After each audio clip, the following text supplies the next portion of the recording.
أعوذ بالله من الشيطان الرجيم. بسم الله الرحمن الرحيم. أم حسبتم أن تدخلوا الجنة ولما يأتكم مثل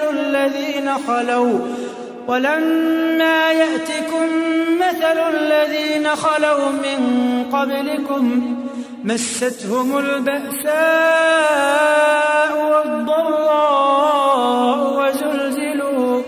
وزلزلوا حتى يقول الرسول والذين آمنوا معه متى نصر الله ألا إن نصر الله قريب.